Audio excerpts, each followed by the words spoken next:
Welcome to the another session of class 12th of accountancy,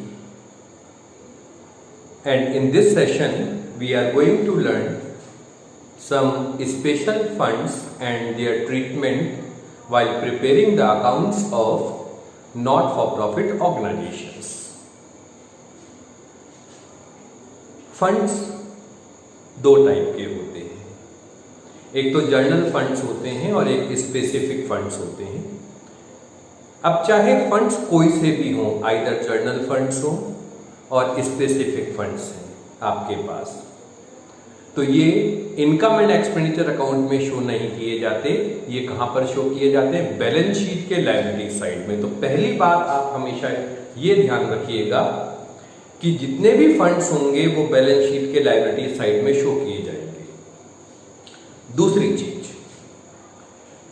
in fund से related जितने भी incomes, revenues और expenditures होंगे जो फंड से रिलेट कर रहे हैं, वो भी बैलेंस शीट के लायबिलिटी साइड में ही उस पर्टिकुलर फंड से डिडक्ट या ऐड कर दिए जाएंगे।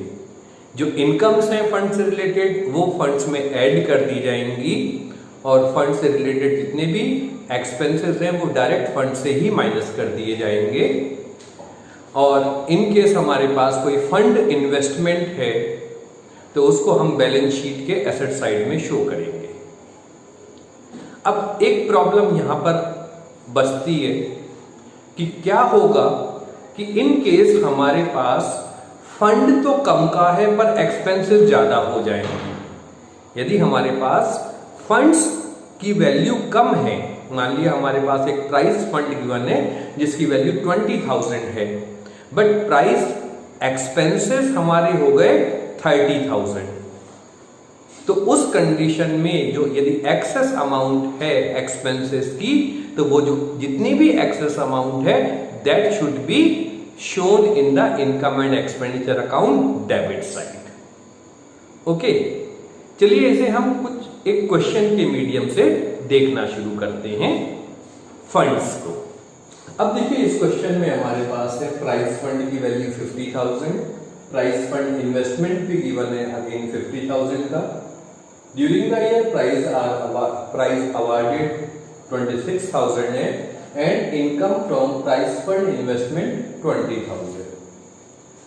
अब इन केस यहां पर ये प्राइस फंड नहीं होता तो ये जो प्राइस अवार्डेड है या इनकम फ्रॉम इन्वेस्टमेंट है ये इनकम एंड एक्सपेंडिचर अकाउंट में शो की जाती। बट क्योंकि फंड्स हैं तो फंड्स कहां पे ट्रीट किए जाएंगे? बैलेंस शीट में। बैलेंस शीट में किस साइड में? लायबिलिटी साइड में। तो फंड्स की वैल्यू हम सबसे पहले क्रेडिट लायबिलिटी साइड में लिख देते हैं प्राइस फंड, और इसकी वैल्यू इनर कॉलम में शो कर देते हैं 50,000। Then price fund investment, investment हमारी एसेट्स होती हैं तो एसेट साइड में शो होंगी price fund investments.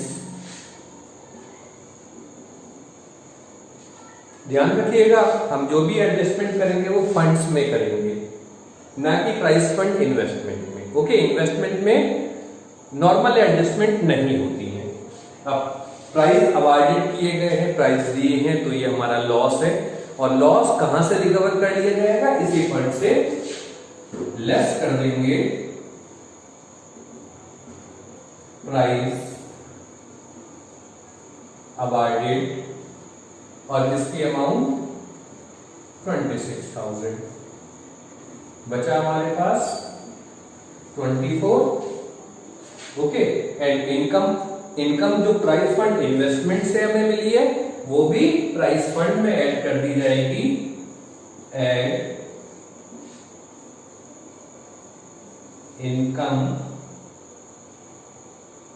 That is ₹20,000,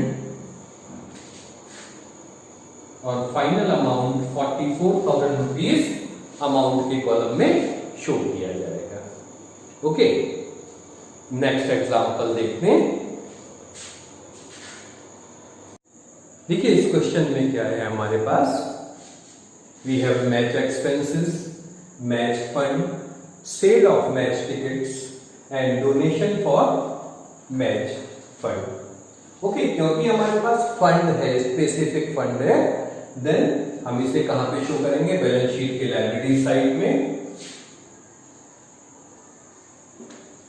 match fund, और इसकी वैल्यू है हमारे पास 25,000। ऐड क्या कर देंगे? इससे रिलेटेड जितनी भी इनकम है, जैसे मैच टिकट सेल होने से पैसा आया, एड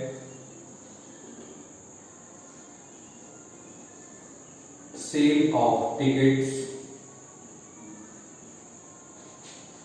10,000, और नंबर सेकंड डोनेशंस, क्योंकि डोनेशंस भी मैच के लिए मिली है 4,000। टोटल अमाउंट हो गई हमारे पास 39,000, और जो भी मैच के एक्सपेंसेस है माइनस कर देते हैं, लेस मैच एक्सपेंसेस, और इसकी अमाउंट है 40,000। अब हमारे पास फाइनल वैल्यू क्या बची? माइनस की 1,000। अब माइनस की ये जो हमारे पास 1,000 रुपीज वैल्यू बची है, ये कहां पर शो किया जाएगा? बैलेंस शीट में नहीं आएगा, ये आएगा इनकम एंड एक्सपेंडिचर अकाउंट के डेबिट साइड।